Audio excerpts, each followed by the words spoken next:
ಸ್ವಾಮಿಗಾಗಿ ಮುಡಿದಿದ್ದು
ಬೆಳಗಾಗುತ್ತದೆ ಅದಾವುದೋ ದುರ್ನಿಮಿತ್ತ ಪರಂಪರೆಗಳ ಬಂದು ನನ್ನ ಕಿವಿಗಪ್ಪಳಿಸಿತು. ಬಾಕಿ ನನ್ನ ಬಳಿಯಲ್ಲಿ ಮೊಣಕಾಲೂರಿ ಕೊಟ್ಟಿತು. ಈ ನನ್ನ ಭದ್ರ ಹಸ್ತಿನಿಂದ ಅಮ್ಮ, ನಾನು ಈ ದಿವಸ ಯುದ್ಧಕ್ಕಾಗಿ ಹೊರಟು ನನ್ನ ಆಶೀರ್ವಚನೆ ಏನಿದೆ? ಯುದ್ಧವೇ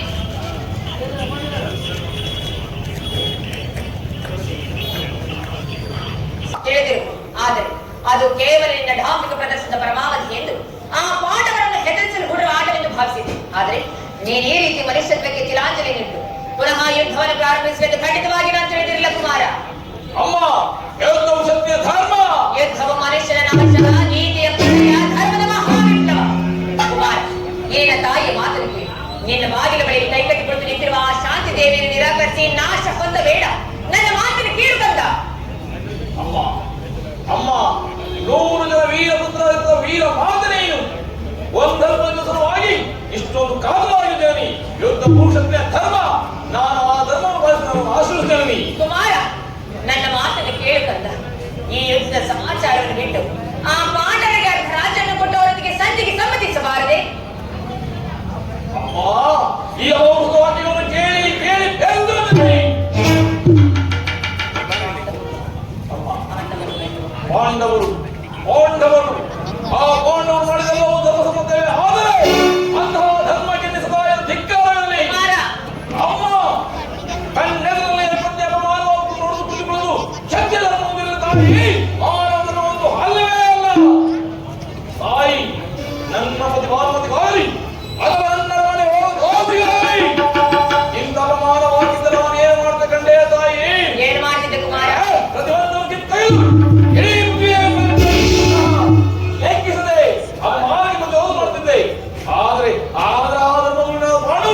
ಮಾಡೋರು ಏನು ಒಬ್ಬ ಹೇಳಿಯು ಒಬ್ಬ ನಿಸ್ಸಾಯ ಒಬ್ಬರಂತ ತನಸ್ತು ಮನೋಭಾವ. ಜಗ್ಗಾಗಿ ಅಮ್ಮ ಆ ಪಾಂಡವರಿಗೆ ಅಷ್ಟೊಂದು ದ್ವೇಷ. ಅವರೆಲ್ಲರೂ ಈ ಭರತವನ್ನು ತನಕ ಸುಲಭರು. ಅವರನ್ನೆಲ್ಲ ಸಂಪೂರ್ಣವಾಗಿ ನಾಶ ಮಾಡಿ ಸಾಧನು ದುಷ್ಯಂತವನ್ನು ಪೂರ್ವದನ್ನು ದುಷ್ಕೀರ್ತಿಯಿಂದ ಉದ್ಧಾರ ಮಾಡುವುದೇ ಈ ಉದ್ದೇಶ. ಅದಕ್ಕೆ ನಾನು ದೀಕ್ಷಾಬದ್ಧನಾಗಿ ಆಶ್ರಯಿಸುತ್ತೇನೆ. ಸಾಧ್ಯವಿಲ್ಲ. ನೀನೆಂದಿಗೂ ನನ್ನಿಂದ ಆಶೀರ್ವಾದವನ್ನು ಹೊಂದಲಾರೆ. ಮೊದಲಿನಿಂದ ಹೊರಟು ಹೋಗು. ಮಾತು ವಾಕ್ಯವನ್ನು ತಿರಸ್ಕರಿಸಿ ಅಪಮಾನ ಫಲವನ್ನು ಕೆಪ್ಪಿಟ್ಟ ಬುದ್ಧಿ ಆದರೂ ಸರಿ.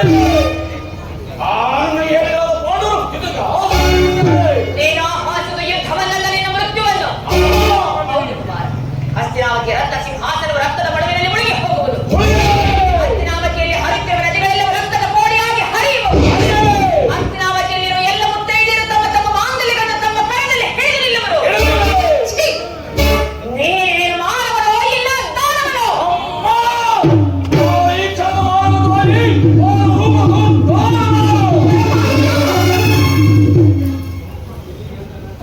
ಈಗಲಾಗಿ ನನ್ನ 100 ಜನ ವೀರ ಪುತ್ರರಲ್ಲಿ ಈತನ ನೆಲವೇ ನಾನು ಪ್ರೀತಿ ಪ್ರೇಮದಿಂದ ಸ್ವಾಮಿ ಬೆಳೆಸಿದೆ. ಆದರೆ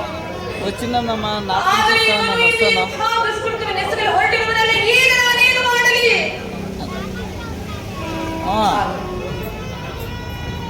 ಮಗನೆಯಂತಹ ಕೆಟ್ಟವನೇ ಆಗಲಿ. ಹೆತ್ತ ತಾಯಿ ನನ್ನ ಕರ್ತವ್ಯವಲ್ಲವೇ?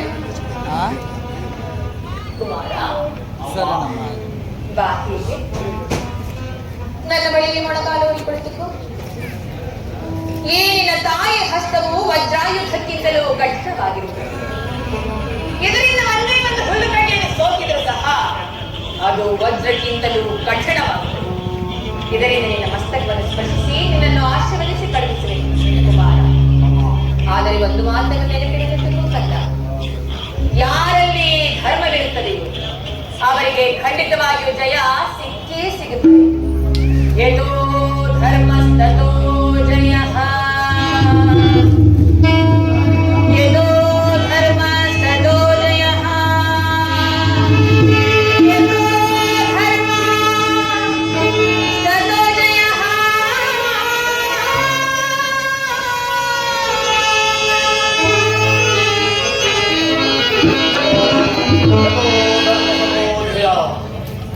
ಯತೋ ಧರ್ಮಸತೋ ಜಯ. ಯತೋ ಧರ್ಮಸತೋ ಜಯ. ಧರ್ಮಕ್ಕೆ ಜಯವಾಗಲೇಬೇಕು. ಕಾಲೋಚಿತವಾದ ಧರ್ಮಕ್ಕಾಗಿ ಹಣದಿಂದ ದೊಡ್ಡ ಈ ಚಲನಕ್ಕೆ ಮಾತ್ರ ದುರ್ಯೋಧನಿಗೆ ಜಯವಾಗಲೇಬೇಕು. ಸಾವಕಾಶ ಬೇಕೆ? ಮೊಳಗಲಿನ ಬೇರಿಗಳು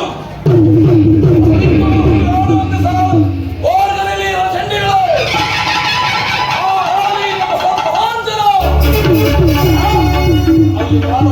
ಅಲ್ಲಿ ಕಾಣುವ ಮುಂಬಳಿಗೆ ಆ ಪಾಂಡವ ಮಂಗೆ ನಾಂದಿ.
ಇವನು ಪರಾಜಿತನಾದನು. ಇನ್ನು ನಮ್ಮ ವಿಜಯ ಆಗೋದಾಗಿದ್ದಕ್ಕೊಂದು ಉಪಾಯವನ್ನು ಮಾಡಲೇಬೇಕು. ಇಲ್ಲವಾದರೆ ನಮಗೆ ಪರಾಜಯವು ಖಂಡಿತ. ಪರಾಜಯವೇ ಇದೆಂತಹ ಮಾತು ದೊಡ್ಡಪ್ಪ. ನಿನ್ನ ಕೈಯಲ್ಲಿ ಈಗಲೇ ಇರುವಾಗ ಪೂಜೆ ತಂದೆಯ ಕಪ್ಪಿದನ್ನು ಯುದ್ಧ ಬೊಮ್ಮೆ ಹಾರಾಡುತ್ತಿರುವಾಗ ಪಾಂಡವರಿಗೆ ಪರಾಜಯವೇ. ಕುಮಾರ ಶ್ರೇಷ್ಠಪಿತ ಅಭಿಮನ್ಯು ದ್ರೋಣನ ಚಕ್ರವ್ಯೂಹದಿಂದ ನಮ್ಮ ಸೈನ್ಯವು ಹತವಾಗುತ್ತಿರುವುದು ಕುಮಾರ. ದೊಡ್ಡಪ್ಪ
ನಾನು ಆ ವ್ಯೂಹವನ್ನು ಭೇದಿಸುವೆನು. ಅದಕ್ಕೆ ಅನುಮತಿಯನ್ನು ಪಡೆಯಲಿಕ್ಕಾಗಿ ಇಲ್ಲಿಗೆ ಬಂದದ್ದು. ಪಾಪು ಏನು ನಮ್ಮ ವಂಶದ ಗೌರವ ಸ್ವರೂಪದೇ ಸರಿ. ಕುಮಾರ ಅಭಿಮನ್ಯು, ನಿನ್ನ ಉತ್ಸಾಹವನ್ನು ನಾನು ಅಭಿನಂದಿಸುವೆನು. ಆದರೆ ಈ ಕೆಲಸ ನಿನ್ನಿಂದ ಆಗತಕ್ಕದ್ದಲ್ಲ ಮಗು. ನಾವೆಲ್ಲರೂ ಜೀವಿಸಿದ್ದು ನಿನ್ನನ್ನು ಈ ದುಸ್ಸಾಹಸ ಕೆಲಸಕ್ಕೆ ಕಳಿಸುವುದು ಲೋಕಾಭಿಮತ ಎನಿಸುವುದು. ನಾನು ನಿನ್ನ ಚಿಕ್ಕವನೆಂದು ಈ ರೀತಿ ಹೇಳುವೆಯಾ? ನಿನ್ನ ಕಣ್ಣ ಮುಂದಿರುವ ಈ ಪಾರ್ಥಿವ ದೇಹವು ಚಿಕ್ಕದಿರಬಹುದು, ಆದರೆ ಅದರೊಳಗಿನ ಜೀವ ಜ್ಯೋತಿಯು ಚಿಕ್ಕದಲ್ಲ. ಶಾಸ್ತ್ರ ದೇಶದ ಚಿರಪ್ರಕಾಶದಿಂದ ಪ್ರಜ್ವಲಮಾನವಾಗಿ ಬೆಳೆಯುತ್ತಿದೆ. ಸಾಹಸದ ಪ್ರಭಾಭಾಗದಿಂದ ಪ್ರತಿಬಿಂಬಿತವಾಗಿ ವಿಭಜಿಸುತ್ತಿದೆ. ಅದು ತನ್ನ ಮಹತ್ ಕಾರ್ಯದಿಂದ ಕುರುಕ್ಷೇತ್ರವನ್ನು ಬೆಳಗಲು ನನಗೆ ತಿಳಿದುಕೊಳ್ಳು. ನನ್ನನ್ನು ಮಗನನ್ನಾಗಿ ಪಡೆದ ಧನಂಜಯನು ಅಭಿಮಾನದಿಂದ ತಲೆದೂಗಲಿ. ವೀರಪ್ರಸವಾದ ಸುಭದ್ರೆಯು ಆನಂದ ಪಾಠವನ್ನು ಸುರಿಸಲಿ. ಯೋಗ್ಯಾನುಸಾರವು ದೊರೆತಾಗ ಧೈರ್ಯದಿಂದ ಹೋರಾಡಿ ಕೀರ್ತಿಶಾಲಿಯಾಗುವುದು ಶಾಸ್ತ್ರದ ನಿಯಮ. ಮರಣ ಕಂಜಿ ಶತ್ರು ಸಂಹಾರ ಕಾರ್ಯ ಕೈಯಲ್ಲಿದ್ದ ಅಡುಗೆ ಮನೆಯ ಕಾಯಿ ಪಲ್ಯಗಳನ್ನು ಕತ್ತರಿಸುತ್ತಾ ಸುರಿದುಕೊಳ್ಳುವುದಕ್ಕಲ್ಲ.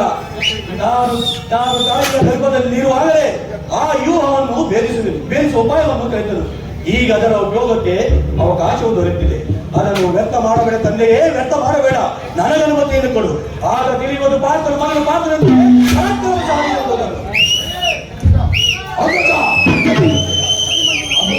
ಮಾತನ್ನು ನಿರಾಕರಿಸಬೇಡ. ಈ ವೀರಭಾಗದ ಉತ್ಸಾಹವನ್ನು ನಾವು ಸೈನ್ಯವನ್ನು ತೆಗೆದುಕೊಂಡು ಆ ದ್ರೋಣವನ್ನು ಭಿನ್ನ ಭಿನ್ನವಾಗಿ ಮಾಡಿಬಿಡುವನು. ಅತಿರಿಕ್ತವಾಗಿ ಒದಗಿದ ಸಹಾಯವನ್ನು ಇರುವುದು ಉಚಿತವಾದ ಕೆಲಸ. ನಿನ್ನ ಭೀಮಸೇನ ನಿನ್ನ ಇಷ್ಟದಂತೆ ಆಗಲಿ ಕುಮಾರ. ಈ ಭಾರತನ ಪ್ರಾಣವನ್ನು ನಿನ್ನ ಕೈಲಿರಿಸುವೆನು. ಯುದ್ಧ ರಂಗದಲ್ಲಿ ಈತನನ್ನು ಒಂದು ಕ್ಷಣವು ಬಿಟ್ಟಿರಲಾಗದು. ಧನಂಜಯನ ಪ್ರಾಣಬಲವು ಪುನಃ ಅಚ್ಚರಿಯದೆ ಆತನನ್ನೇ ಸೇರಲಿ. ಕುಮಾರ ಅಭಿಮನ್ಯು ವಿಜಯಶಾಲಿಯಾಗಿ ಬಾ ಮಗು.